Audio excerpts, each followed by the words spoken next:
Hello everyone, my name is Ruth Omwenge and welcome to my capstone presentation about enhancing pressure ulcers prevention and management. My presentation focuses on the increased rates of pressure ulcers cases and how to address them.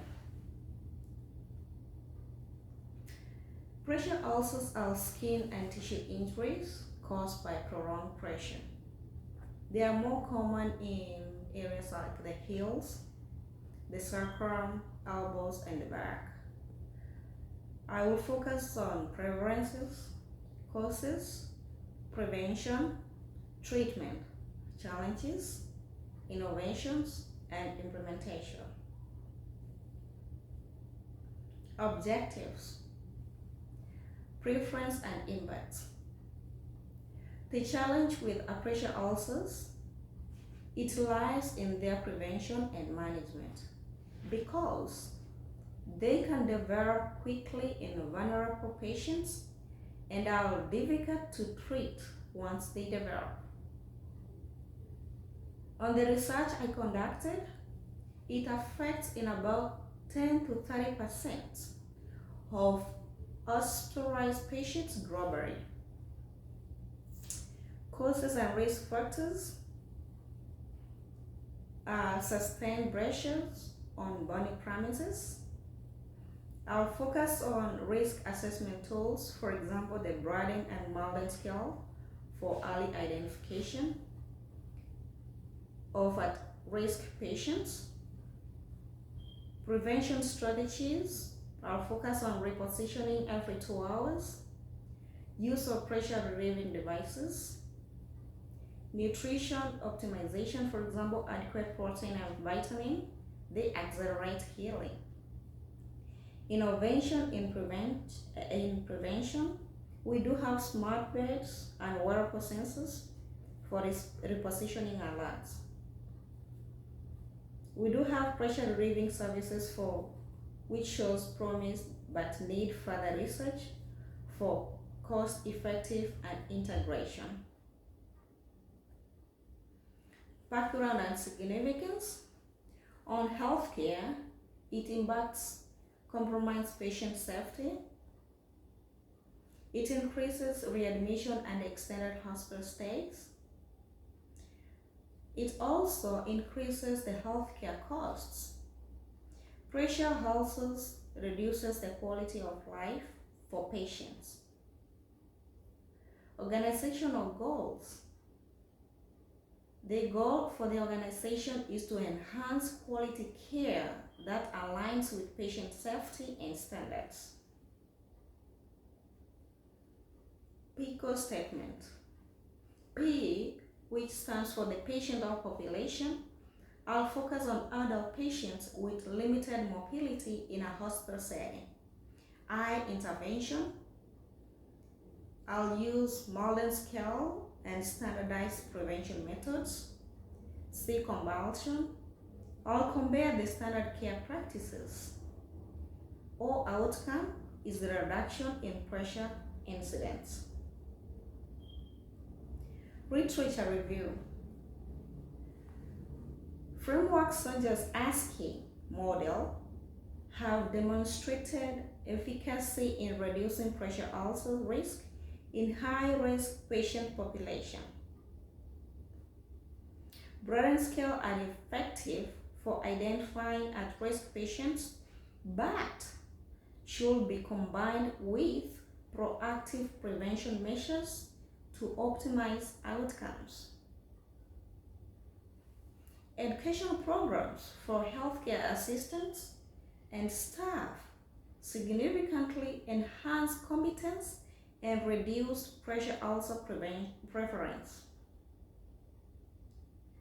Structured implementation plans and leadership support are critical for translating research findings into effective, sustainable prevention strategies. Causes and risk factors. We need to understand the vulnerability. prolonged pressure ulcers, malnutrition, and dehydration. We have conditions like diabetes and vascular diseases. High-risk population, we have immobility, immobile patients, or for example, geriatric population, in geriatric population.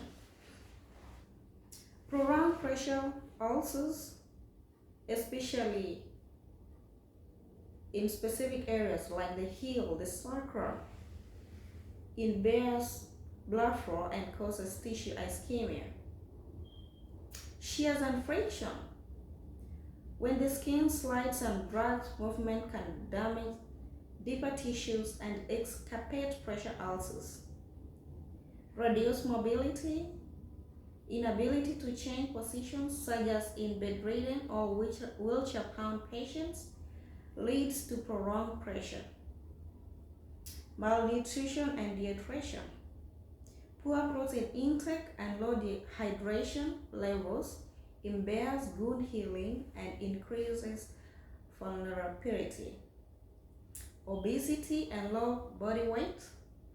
Excess weight increases pressure, while low weight reduces cushioning for bony areas. Advanced age is another factor. Older adults often have thinner, less elastic skin and are more prone to immobility. Evidence-based guidelines. Number one is use of scales. Tools like the Malden, Braden, and Knowlton scales are widely recognized for identifying at-risk patients by assessing factors such as mobility, nutrition, and moisture levels. Individualized care plan. They tailor towards preventive measures based on risk assessment improves outcomes. Regular positioning changes. Turning patients every 2 hours reduces prolonged pressure on vulnerable areas. Evidence demonstrates a decrease in ulcer incident rates when consistent repositioning is practiced. Specialized mattress and cushions. Pressure redistribution services such as foams, the gel, or air mattress are effective in preventing ulcers in at-risk patients. Hydration. Maintaining proper fluid levels supports skin elasticity and resilience. Research confirms that malnourished patients receive nutritional support, supplements, and experience fewer ulcers. Proposal plan description. My proposal had 5 phases. Phase 1 is preparation. By presenting a review of plan by stakeholders, followed by refinement, focus on health risk units for initial rollout. Phase 2 is staff training, comprehensive training on protocols, tools, and techniques. Phase 3, pilot testing, small-scale implementation to evaluate feasibility and address challenges. Phase 4, full implementation, the hospital-wide rollout with monthly audits for adherence and process improvement. Phase 5, evaluation and feedback. By assess effectiveness through comparative analysis of ulcer incident rates and adherence to protocols. Implementation. I will implement my plan to stakeholders for feedback and approval. I will prioritize high-risk units such as ICU, geriatric wards, and for initial implementation. I will finalize protocol and resources by including risk assessment tools and support services. Stakeholders will conduct a comprehensive training session on pressure ulcer prevention, emphasizing repositioning, equipment use, and risk assessment, by providing hands-on practice with stimulation to ensure confidence in applying techniques. They'll foster a shared understanding of the importance of evidence-based practices. I'll implement the plan in a select unit to evaluate adherence practices and effectiveness. I'll collect data on compliance and outcome to refine process before scaling up. Finally, I'll roll out the plan hospital-wide by targeting all units. I'll establish a system for ongoing audits to monitor adherence protocols and identifying areas for improvement. I will encourage regular feedback from staff to refine and enhance implementation. Evaluation. Number 1, I'll compare pressure ulcers incident rates before and after implementation. Number 2, I'll collect feedback from staff and patients on protocol effectiveness. 3, by monitoring cost-saving resources and utilization and improvement. And number 4 is use findings to inform future quality improvement initiatives. Dissemination. Number 1 is knowledge sharing. I'll submit my findings to journals, for example, the Journal for Wound, Ostomy, and Continence Nursing. I'll present my knowledge to nursing conferences and create educational workshops for healthcare teams. Number 2, I'll do a peer-reviewed publication by targeting journals. I'll submit findings to reputable journals such as Journal of Wound, Ostomy, and Continence Nursing, International Journal of Nursing Studies, and Journal of Clinical Nursing. I'll do staff education by conducting workshops within organization to share outcomes, promote the new protocol, and provide additional training to healthcare professionals.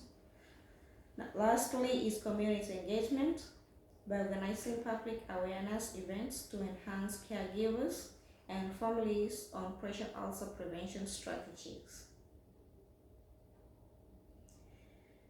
Summary, I'll conclude by saying pressure ulcers are preventable challenges. Evidence-based strategies improve patient care. Multidisciplinary efforts ensure success. And lastly, I'll say prioritizing prevention benefits patients, staff, and healthcare system. Thank you so much for listening.